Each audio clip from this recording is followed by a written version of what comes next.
Now, please tell us about something about the concept behind Praditya. So we are basically a solar EPC company and हम लोग का concept ये था कि आपने देखा होगा इतने सारे स्किल के प्रोजेक्ट्स हो रहे हैं, ट्रेनिंग्स हो रही हैं, इंस्टीट्यूट्स खुल गए हैं, गवर्नमेंट पूरा सपोर्ट कर रही है, लेकिन आप देखेंगे कि इन लोगों को वो जॉब अपॉर्चुनिटीज़ नहीं मिल रही है। एट द सेम टाइम अगर आप देखें कि कंपनीज लिख रही हैं कि मैन पावर रिटेंशन नहीं हो रहा है, लोग नहीं मिल रहे हैं, तो ये जो लोग हैं जो इतनी ट्रेनिंग ले रहे हैं वो जा कहाँ रहे हैं। So we got to understand कि यहाँ पे एक गैप आ रहा है। प्लस अगर हमने जब उन लोगों से बात करी तो हमें पता चला कि वो लोग टेक फ्रेंडली नहीं है, उन्हें नहीं मालूम कि जॉब के लिए अप्लाई कैसे करना है। जो लोग ये ट्रेनिंग ले रहे हैं बिकॉज ये यूजुअली Tier 3 या विलेजेस से आते हैं, ट्रेनिंग लेते हैं, ITI से कनेक्टेड रहते हैं।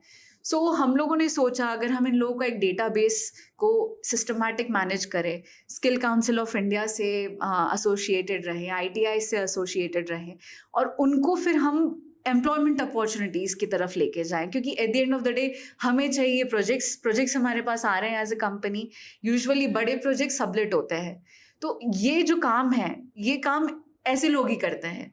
तो अगर ये लोग मिल ही नहीं रहे हैं तो ये लोग जा कहाँ रहे हैं। तो हमने देखा कि उनको काम रेगुलर नहीं मिलता है, तो वापस ये लोग खेती बाड़ी की तरफ चले जाते हैं, अपने अपने काम करने लगते हैं, कुछ और काम करने लगते हैं। तो हमने सोचा कि अगर हम इनके साथ एक्टिवली कम्युनिकेशन रखेंगे तो हम इनको उस पाथ पे ले जाएंगे कि हमें हमारे प्रोजेक्ट्स के लिए लोग मिल रहे हैं और इन लोगों को वो काम मिल रहा है। सो यूजुअली ये रिमोट लोकेशंस में रहता है प्रोजेक्ट, सो हम लोग वहीं यूजुअली ट्राई करते हैं कि वहीं इनको हायरिंग करें और वहीं इनको एम्प्लॉयमेंट अपॉर्चुनिटी दे। नहीं तो अगर ये लोग माइग्रेट करके जाना चाहते हैं, तो जैसे हम लोग अभी भुज खावड़ा में काम कर रहे थे, तो हम लोग वहाँ पे इन लोग को एम्प्लॉयमेंट अपॉर्चुनिटीज़ दे रहे थे। What are the revenue sources for Praditya? So currently we are working in procurement part, जहाँ पे जो लार्ज स्केल बल्क प्रोक्योरमेंट्स होते हैं प्रोजेक्ट के, हम लोग उस चीज़ में सोर्सिंग का काम, पूरा प्रोजेक्ट को हैंडल करना और नेगोशिएशंस करना कंपनी की साइड से एंड उन्हें बेस्ट डील्स दिलाना, वो पार्ट पे हम काम कर रहे हैं। सेकंड है इंस्टॉलेशन एंड कमिशनिंग, जो भी प्रोजेक्ट्स आते हैं उसका पूरा इंस्टॉलेशन करना, कमिशनिंग पार्ट करना, एज अ प्रोजेक्ट होल उसको मैनेज करना along with the man power, वो करते हैं।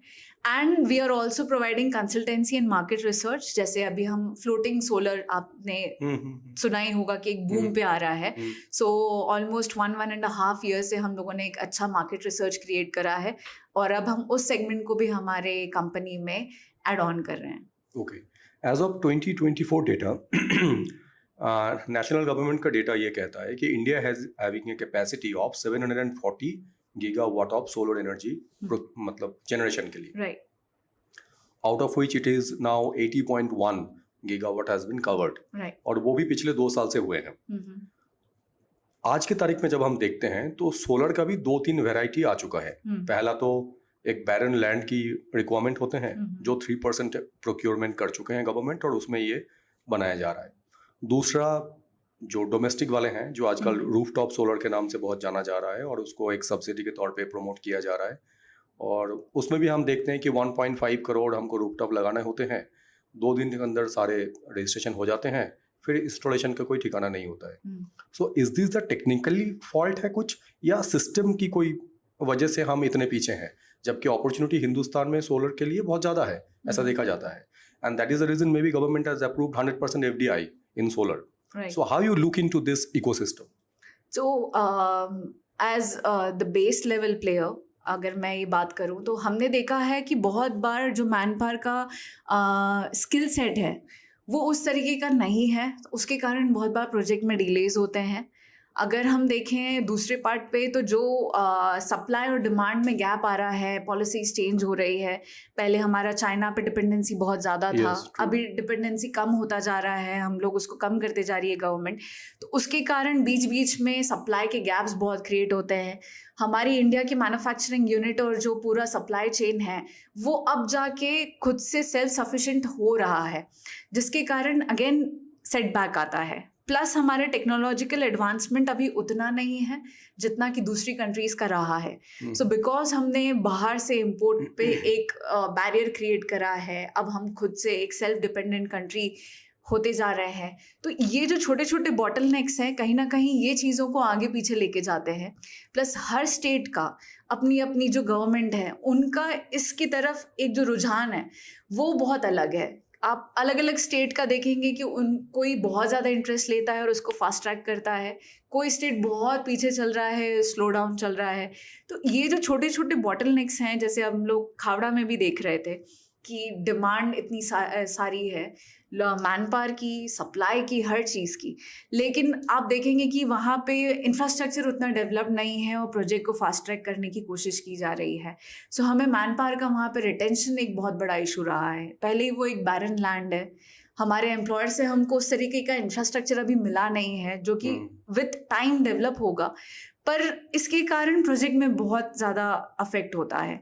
तो ये जो छोटे छोटे बॉटलनेक्स होते हैं कि एक लोकल मैन पावर का उतना स्किल सेट है नहीं है, हमें उतने अच्छे लोग मिल रहे हैं नहीं मिल रहे हैं, प्लस एक टाइमलाइन है जिसको फॉलो करना है, उसके बाद में जो रेट फ्लक्चुएशन हो रहा है वो अलग प्रॉब्लम होता है जिसके कारण प्रोजेक्ट के रेट्स और मार्जिन्स में बहुत फ़र्क पड़ता है।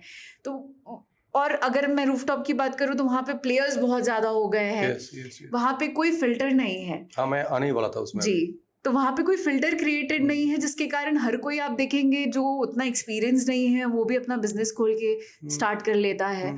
अब आप देखेंगे कि उनके पास उतनी टीम है नहीं है, उसका स्किल सेट क्या है, पर वो भी काम लेके और रूफटॉप लगा के चले जाते हैं। अगर आप देखें तो कंज्यूमर को उतना नॉलेज नहीं है कि हमें किस चीज़ को किस तरीके से इवैल्यूएट करना चाहिए, क्योंकि ये एक बहुत ही नीश और टेक्निकल प्रोडक्ट है। आप 25 साल के लिए अपनी छत पे लगा रहे हैं, so it is extremely important कि आप पहले बहुत अच्छे से एजुकेट हों। प्लस कंज्यूमर कम प्राइसिंग के पीछे भागता है। yes.